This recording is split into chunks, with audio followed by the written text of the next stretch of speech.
आता ही का काढून घेऊया। मस्त अशी खरपूस चारो बाजून भाजून झालेली आहे।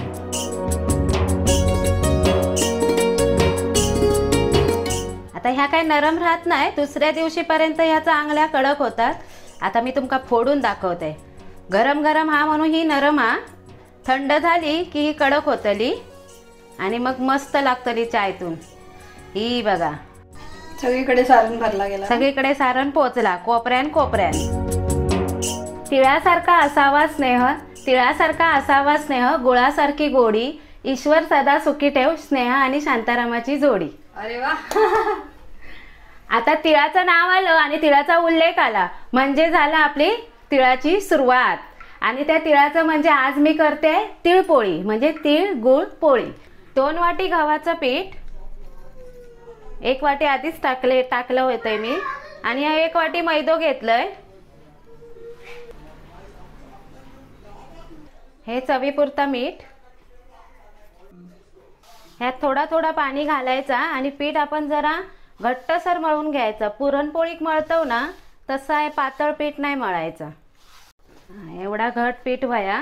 आता हे का थोडा तेल लावून आपण अर्धा तास बाजूक ठेवूया। आणि थंडीच्या दिवसात एका वाईस तेल लावूनच ठेवायचा, नाही तर पीठ बाहेरून ना मैदा असल्यामुळे सुकतला।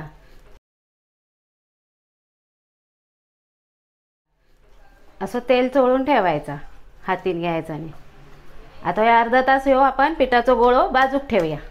आता आपल्या तिळगुळ पोळी करूची आहे, तर आता भाजूचा लागतला, त्यासाठी आपण घेऊया एक तवो, लायटर आणि गॅस। त्याच्याशिवाय सुरुवात नाही कुठल्याही पदार्थात। आता हे मी छोटी वाटी पाऊण वाटी तीळ घेतलंय, पॉलिशवाले तीळ माझे रवलेले ते मी घेतलंय। आता हे तीळ थोडे आपण खमंग 4 ते 3 मिनिटं भाजून घेऊया। आता आपले हे तीळ चांगले फुलान भाजून झालेत। 2 चमचे मी बेसन घेतलंय, ह्या पण आता बारीक गॅसवर चांगला खरपूस भाजून घेऊया। आता ह्याच्यात 1 चमचा मी तूप घालतोय, त्याच्यावर पण आपण परतून घेऊया चांगला तुपावर। आता ह्याच्यात बेसन किती घालायचं आता मी सांगते। किती बेसन घातल्याने काय होतात, तीळ फसफसणार आहे आणि आपण घालताना शेंगदाण्याचा कूट तर आपण फसफसणार। त्याका एकजीव करण्यासाठी ह्या बेसन घालायचा आणि बेसन थोडी चव पण छान येतं गुळपोळीत, बाइंडिंगचं काम करता। आता आपला बेसन मस्त असा बदामी कलरवर भाजून झाला, थोडं लालसरपणा येलो। आता मी गॅस घालवतोय आणि प्लेटमध्ये ह्याच्यातच काढून घेतले की दुसऱ्या? नाही, ह्या आपल्या वाटूचा नाही, ह्या नंतर टाकूचा। आपल्या आता ते तीळत ते थोडेसे एकदम बारीक पावडर नाही करूची, थोडेसे फिरवून घ्यायचे आणि शेंगदाण्याचा कूट ना साता होय शेंगदाणे भाजा आणि शेंगदाण्याचा कूट तयार करा। आता हे तीळ घेते मिक्सरच्या भांड्यामध्ये। हे बघा मी पल्स मोडवर 2दाच फिरवलंय, आपल्या वये तसे झालेत, एकदम बारीक पीठ नाही झाला। काय शेंगदाण्याचं कूट ना? नाही, हे तीळ। तीळ, तीळ बरोबर। तीळ आता हे तीळ काढून घेतोय आणि ह्याच्यात आपल्याला आता गुळ थोडा फिरवून घ्यायचा। आता ह्या गुळ ना आणि ता सगळा मिक्स करून असा हातीन तुम्ही करू शकतास, पण असे खडे असतील ना त्यासाठी आपण एकदा मिक्सरला फिरून घ्यायचा। तीळ वाटलंय त्याच भांड्यात मी हे गुळ घेतोय। हे 1 वाटी शेंगदाण्याचा कूट घेतलंय आणि थय आपला 2 चमचे बेसन आणि ती पाऊण वाटी तीळ तर आपण वाटून झालेला। एकदा 2दाच फिरवलंय, बघा कसा नरम झाला। आता ह्या आपण त्या काढून घेऊया। आता मी बेसन भाजलंय त्याच्यातच मी ह्या गुळ घालून घेतोय। 1 चमचा वेलची, हे तुम्ही जायफळ सुद्धा वाटून किसून घालू शकतास आणि सुंठ पावडर गुळाबरोबर छान लागता। ह्या शेंगदाण्याचा कूट आणि ह्याचा गुळा आता ह्या मिक्स करून घेऊया आपण सगळा।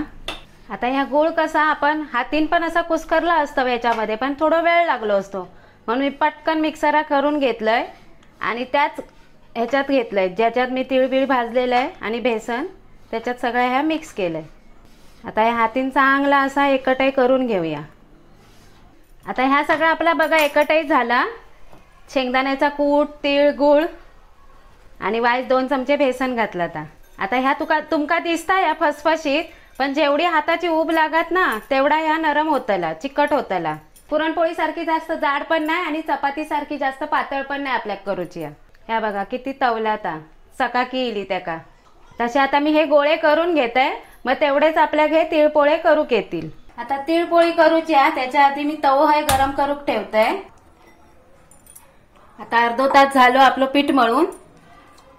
मस्त इला पीठ. आता आपण त्याचे गोळे करून घेतलो ना, आता ह्याचे पण गोळे करून घेऊया, म्हणजे कसा पटापट होतला. त्याचे झालेत तसे 8 झालेत, पण माझ्या मते 9 करतले मी. त्याचे थोडे लांब मोठे झालेत, माका सम करूची सवय नाही आहे ना. आता ह्यो गोळो घेतलाय मी, आणि हे का आपण मोदकाची पारी करतो ना, तर अशी पारी करायची. नाही पारी करूची तर लाटून घ्यायचो, जसं चपातीक लाटतो. आता चपाती आणि पुरणपोळीचा उल्लेख किलोचा, तर मग खाली लिंक देतय, तुम्ही ती रेसिपी नक्की बघून घ्यावा. आता ही बघा, ही पारी अशी तयार झाली. ह्याच्यात हे लाडू असो घ्यायचो, नाही जमता तर एका कुस्करलाच तरी चालात. आणि हे का असा हाताने दाबून घ्यायचा, असा फिरवायचा, पीठवर घ्यायचा, मोदकासारखाच बंद करायचा. या बघा,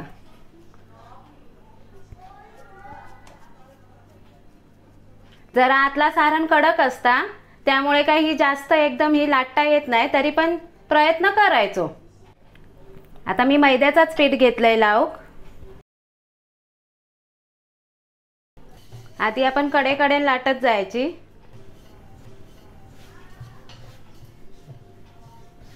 आतला सारण सगळीकडे हो गोया. कडेकडेन आपण अशी ही लाटत जायची. पोलपाट फिरवा किंवा पोळी फिरवा, माका दोन्ही जमता, मी दोन्ही करतोय. गव्हाचा पीठ थोडासा लावून घेतलंय, आणि ही बघा अशी पोलपाट आपण फिरवायचा. तुमका जमत असत तर पोळी पण फिरवा, नाही तर खालून चिटाकतली. पण ह्या आतला सारण आहे ना, ता बघा सर्वत्र हो वया, पसराक वया. इतपत आपण पातळ आणि जाड ठेवलेलं, जास्त पण पातळ नाही चपातीसारखी, आणि जास्त पण पुरणपोळीसारखी जाड नाही. आता ही जी खालची बाजू आहे ना, ती आपल्या खालीच टाकूची. पोळी टाकल्यावर मी गॅस मोठी केलंय, आणि ही मोठ्याच गॅसवर पोळ्या आपल्या घरपूस भाजून घ्यायच्या. असाच सारण सगळीकडे कसा पसरला ना, तर त्या पोळीक सर्वत्र चांगली चव लागता. मागची बाजू चांगली अशी शेकून घ्यायची, जशी आपण चपाती भाकरी शेकतो, बाकीची पुरणपोळी शेकतो, तसा शेकायचा. मस्त जबरदस्त आणि लय भारी. आता त्या रूपावर लावते तूप, नाहीतरी सरोज म्हणतच असता, तूप खाऊन येता रूप.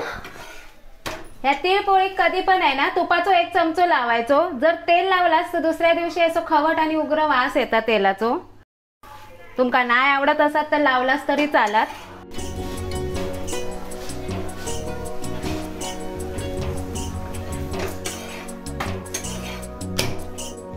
ताई का काढून घेऊया.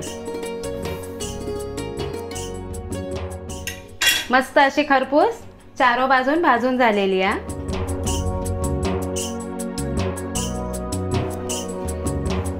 आता ह्या काय नरम राहत नाही, दुसऱ्या दिवशीपर्यंत ह्या चांगल्या कडक होतात. आता मी तुमका फोडून दाखवते. गरम गरम हा म्हणून ही नरम हा, थंड झाली की ही कडक होतली, आणि मग मस्त लागतली चायतून. ही बघा, तुमका सांगितलंय फुगणार नाही, पण अशी फुगता. सगळीकडे सारण भरला गेला, सगळीकडे सारण पोचला, कोपऱ्यान कोपऱ्यान. सणासुदीक काहीतरी वेगळा करायचा म्हणून मी आज बेत आखले तिळपोळीचो, आणि तेच तिळपोळी वेगळी अशी करून बघायची, काहीतरी वेगळा करायचा. आपल्या करतात पुरणपोळे संक्रांतीक, पण आता पुरणपोळी सोडून जरा हटके करूया म्हणून मी केलंय आज तिळपोळी. तुम्ही पण ह्या संक्रांतीक नक्की करा. परब किचन आमचा लाईक, शेअर, सबस्क्राईब करा, आणि नेहमी हसत रवा, खात रवा, आणि नवनवीन रेसिपीसाठी परब किचन पाहत रवा. धन्यवाद.